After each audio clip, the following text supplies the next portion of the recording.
Assalamualaikum warahmatullahi wabarakatuh. Saya ingin menjelaskan tentang tanda-tanda kiamat kecil dan kiamat besar menurut Islam yang jarang diketahui. Tanda-tanda kiamat kecil dalam agama Islam, kiamat dibagi menjadi dua,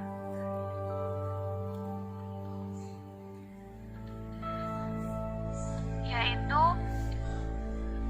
tanda-tanda kiamat kecil dan tanda-tanda kiamat besar. Tanda-tanda kiamat kecil yaitu tanda yang mendahului kiamat dalam kurun waktu yang lama dan merupakan sesuatu yang dianggap biasa. Tanda-tanda kiamat kecil sangat banyak, bahkan tanda-tanda itu bisa dijumpai di kehidupan kita saat ini. Beberapa tanda-tanda tersebut sudah ada sejak zaman para Nabi Muhammad SAW dan para sahabatnya. Seperti diutusnya Nabi Muhammad SAW sebagai Rasul dan wafatnya Nabi Muhammad SAW. Kedua peristiwa tersebut merupakan tanda-tanda kiamat kecil yang ada sejak zaman Nabi Muhammad SAW dan para sahabat.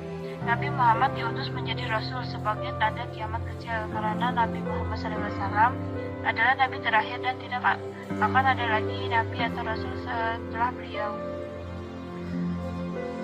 10 tanda-tanda kiamat kecil yang lainnya. 1.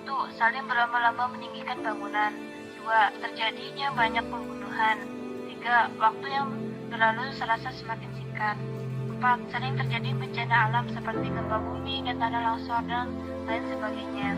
5. Munculnya gaya hidup mewah dan manja di kalangan umat Islam. 6. Orang yang baik berkurang sedang yang jahat bertambah banyak. 7. Manusia mewarnai rambut di kepalanya dengan warna hitam supaya kelihatan muda. 8. Negara Arab menjadi padang rumput dan sungai. 9. Pria menyerupai wanita dan wanita menyerupai pria. Dan ini yang terakhir, bulan sabit terlihat besar.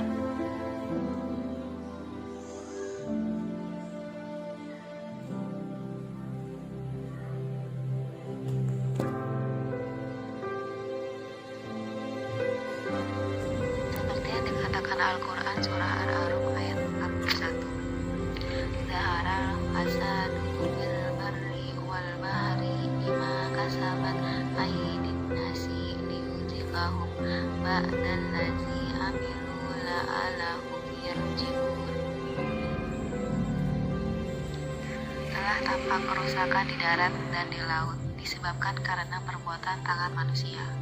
Allah menghendaki agar mereka merasakan sebagian dari akibat perbuatan mereka, agar mereka kembali ke jalan yang benar.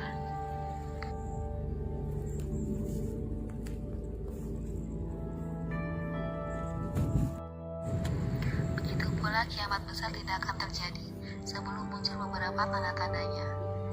Tidak ada yang tahu kapan pasti kiamat akan datang dan bagaimana kejelasannya, kecuali Allah Subhanahu wa Ta'ala, bahkan Nabi dan Rasulullah SAW. Dari sini dijelaskan bahwa hari kiamat akan penuh oleh huru-hara yang dahsyat.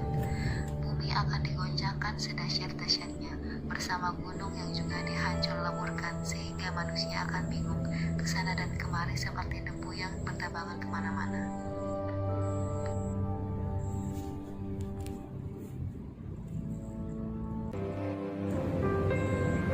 Terdapat beberapa tanda akan dekatnya hari kiamat besar yang juga harus kita ketahui.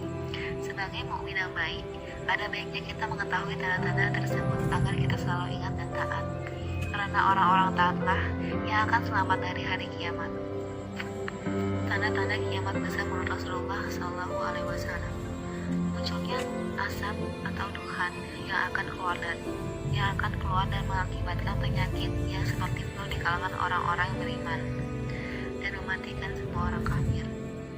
Munculnya Dajjal. Tanda kiamat besar yang kedua, Dajjal diceritakan hanya memiliki satu mata dengan mata sebelah kanan buta. Munculnya binatang besar. Matahari terbit dari barat. Turunnya Nabi Isa alaihissalam. Munculnya Ya'juj Ma'juj. Serta gerhana bulan di 3 belahan bumi. Pada hari kiamat akan terjadi gerhana bulan di arah timur, di arah barat, dan tengah, yaitu Jazirah Arab. Yang terakhir, munculnya api mengiringi manusia. Disebutkan dalam hadis bahwa tanda terakhir dari hari kiamat besar adalah munculnya api panas yang keluar dari Yaman dan menggiring manusia ke Syam. Hal ini juga diperkuat dengan hadis berikut. Rasulullah SAW bersabda, kiamat tidak akan terjadi sampai keluar api di tanah Hijaz yang akan menerangi leher onta dari Bursa. Hadis riwayat Bukhari dan Muslim.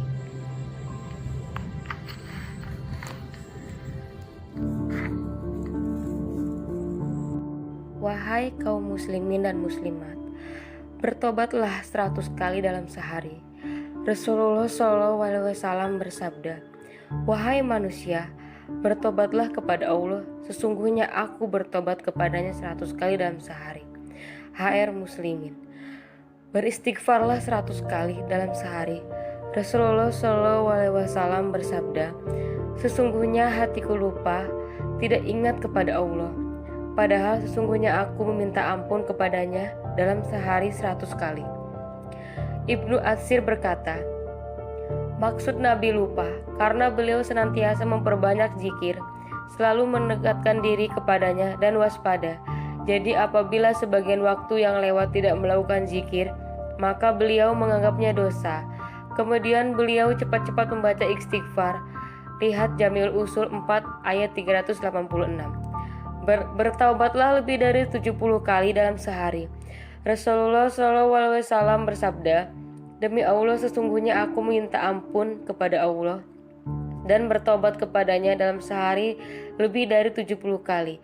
Al-Bukhari dengan Fathul Bari 11 ayat 101. Bacaan istighfar, astagfirullahalazim, allazi la ilaha illa wal hayyul qayyum wa atubu ilaihi. Artinya, aku meminta ampun kepada Allah yang Maha Agung. Tidak ada sesembahan yang berhak disembah kecuali Dia, yang hidup dan terus-menerus mengurus makhluknya, dan aku bertobat kepadanya. Doa istighfar atau taubat. Allahumma inni zalamtu nafsin zulman katsiran wa la yaghfiru dzunuba illa anta faghfirli maghfiratan min indika warhamni innaka antal ghafurur rahim. Menurut pendapat Al-Hakim, hadis di atas adalah hadis sahih. Imam Az-Zahabi menyetujui 1-511. Al-Albani menyatakan hadis tersebut adalah sahih. Lihat pula Sahih At-Tirmidzi 3-182, Jami'ul Ushul ila Al-Hadisi Rasul 4389-390 dengan tahqiq Al-Arnaut. Rasulullah SAW bersabda, barang siapa yang membaca doa di atas, maka Allah mengampuni sekalipun dia pernah lari dari perang.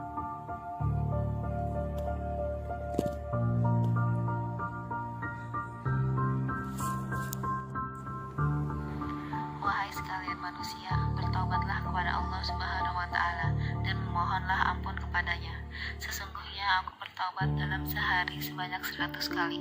Hadis riwayat Muslim. Dan ketahuilah bahwa Allah Maha Pengampun lagi Maha Penerima taubat.